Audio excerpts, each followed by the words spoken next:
Okay, I really want to remind you first, no? Wala po akong sasabihin dito nang hindi nakasulat sa banal na Biblia, sa banal na aklat ng Panginoong Hesukristo. All, i-check nyo man, nasa Bible po. Anyway, I have some, not just some, I have all the verses that I will present para gamitin ko dito sa, actually exciting po ito. Unang-una po sa lahat, hindi po magka-conflict ang message ni Pedro at ni Pablo. Dahil ang message po ni Pedro, napakalinaw for the Jews. And yet, ang kay Paul, siya po ang aking favorite na apostle of all time. Ako po, si Pablo ang favorite ko dahil more than, tingnan nyo kung meron kayong mga New Testament, 27 books po yon, more than kalahati ng New Testament sinulat po ni Paul, mga epistles niya. And that's very cool to know. Kaya dito po tignan po natin ano yung message ni Pedro na ipinepresent at ano naman po ang kay Pablo. I would suggest get some pencils or ball pens para yung mga talata naman po ay ating naisusulat. Ano po? Okay, umpisahan natin kay Pedro. Si Peter po nakasama ni Jesus sa kanyang circle, sa kanyang inner circle na 12. Bagamat dun po sa 12 may isang Judas, no? Pero si Pedro po, dun po sa 12, maliwanag po si Jesus po walang tinatangi, walang favorite. Pero ang pinakamalapit po kasi kay Jesus dito sa 12 ay si John. Okay, si John the Beloved. At saka si Pedro, si Peter. No, madalas po sila, no? So, si Paul, on the other hand, hindi po siya kasama sa circle, no, ng 12.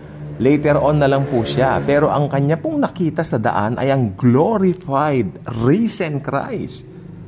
Kaya, according to my former pastor na magaling sa grace, sabi niya, kaya very powerful agad yung encounter ni Pablo. Kasi on his way to Damascus, he was about to kill, torture, and execute some of the believers. Kaya humingi siya ng humingi siya ng pahintulot doon sa High Council for him to accomplish it. On his way, nagpakita ang Lord sa kanya, si Jesus mismo. Who are you? Lord! Kaya, di ba? Then, I am Jesus, the one whom you persecute. Ayun. Go to a place cold. Ganyan-ganyan. And you will, a man named Ananias will go to you. Yan, papatong yung gamay niya sa... Alam na po ninyo yun. And the rest was history. Paul became the greatest apostle of all time.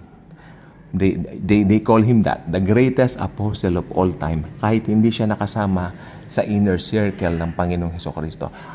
Ito po yung difference ng kanilang mga preachings o ng kanilang mga tinuturo. Si Pedro, nag-preach po siya ng cross. Nag-preach din siya ng cross. Pero as a murder indictment to Israel. Nag-preach siya ng cross, pero parang pinapaalala niya sa Israel kung ano yung ginawa nila sa kanilang Messiah. Biblical ba yan? Abay, syempre, Peter's message focused on what Israel did. Their guilt in crucifying their own Jewish Messiah.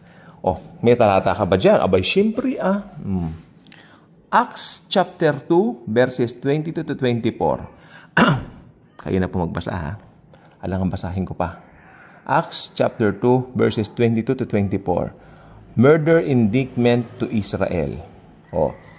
Sa bagay, meron pong some portions dito. Sabi dito, ye have taken and by wicked hands have crucified and slain the Messiah. Meron pa rito, Acts chapter 2, verses 36 to 38. Declaring who Jesus was. Pero ito po ay hindi salvation message. Kasi tignan nyo, that same Jesus whom ye have crucified, both Lord and Christ, many today still stop here never finding true assurance of salvation.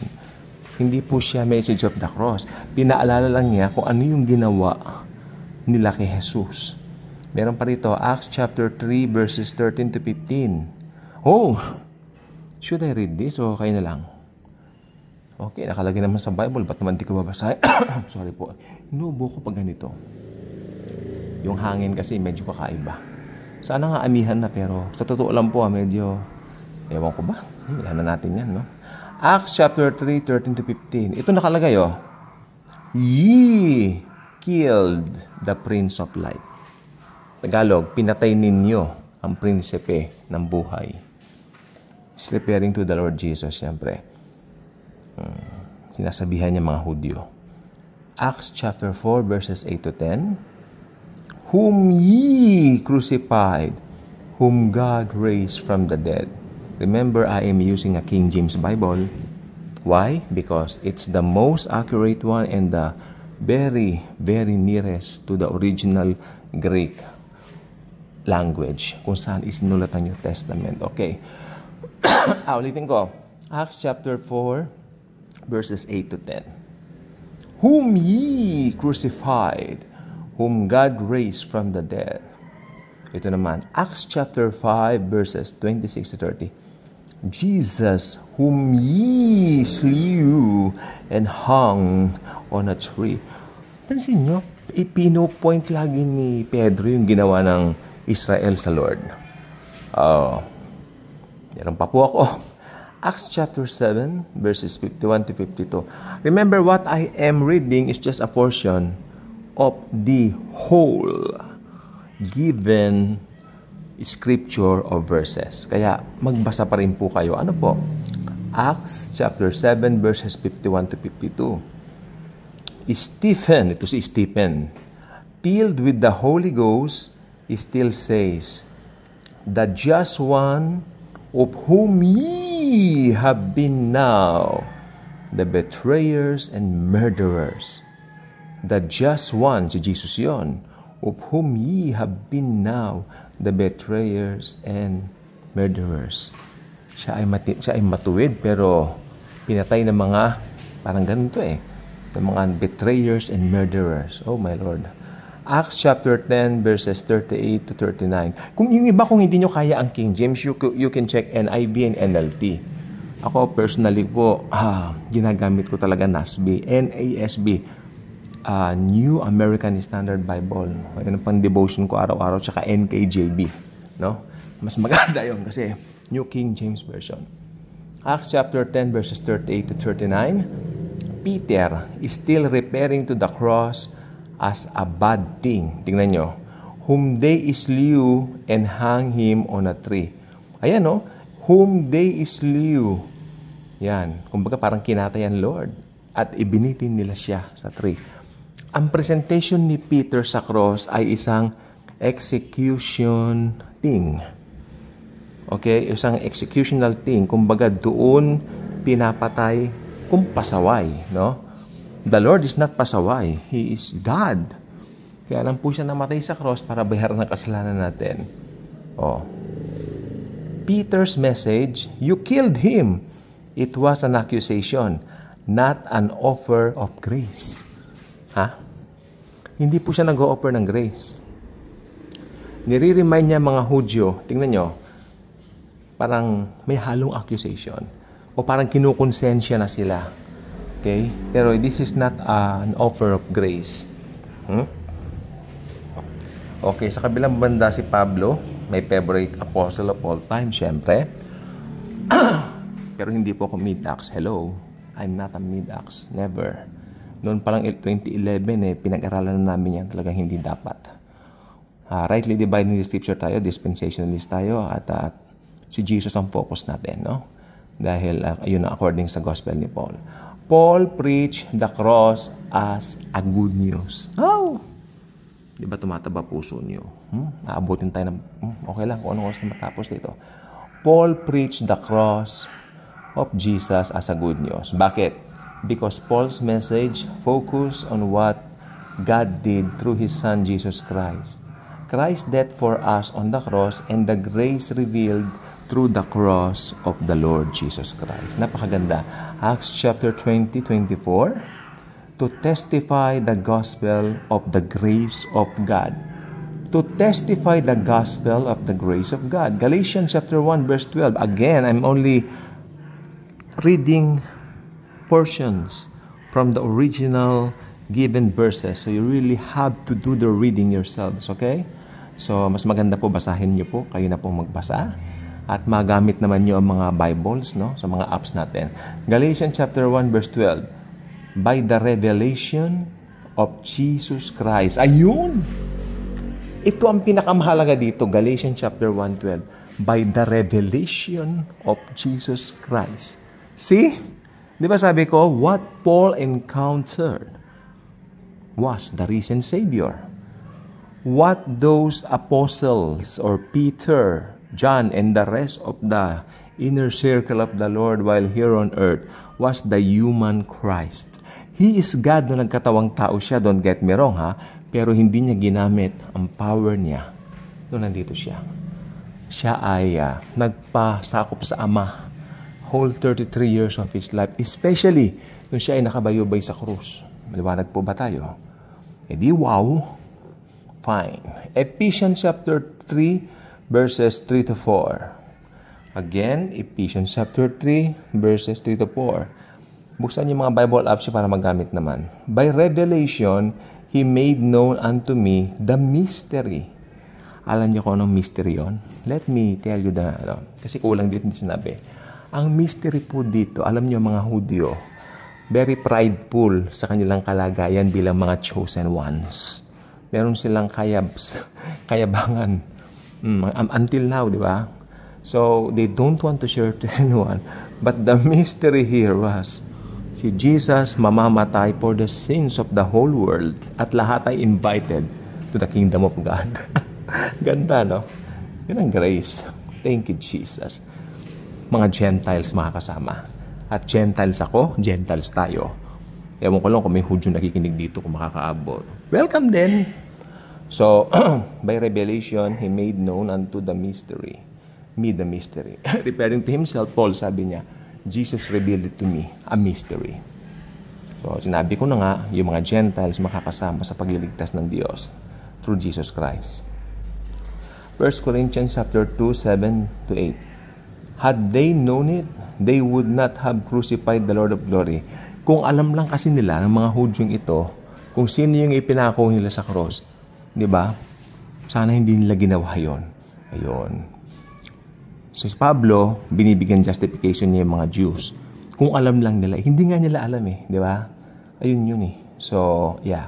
Romans chapter 1, verses 3 to 6, Paul begins with the resurrection, the core of Christianity. Si Pablo, nagbukas po siya doon sa resurrected Christ. May papaliwanag po ko sa inyo. Tayo po mga Kristiyano, hindi po tayo, okay? We're not striving para magtagumpay. Ang starting point po natin ay ang cross to Jesus. Kaya ang starting point po natin nung naborn again tayo, ano yon? Ay tagumpay, tungo sa panibagong tagumpay. Tagumpay na naman, tagumpay na naman.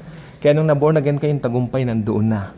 Because ang starting point natin ay ang finished work of Christ. Kalain mo yon, your starting point is the finished work of Jesus.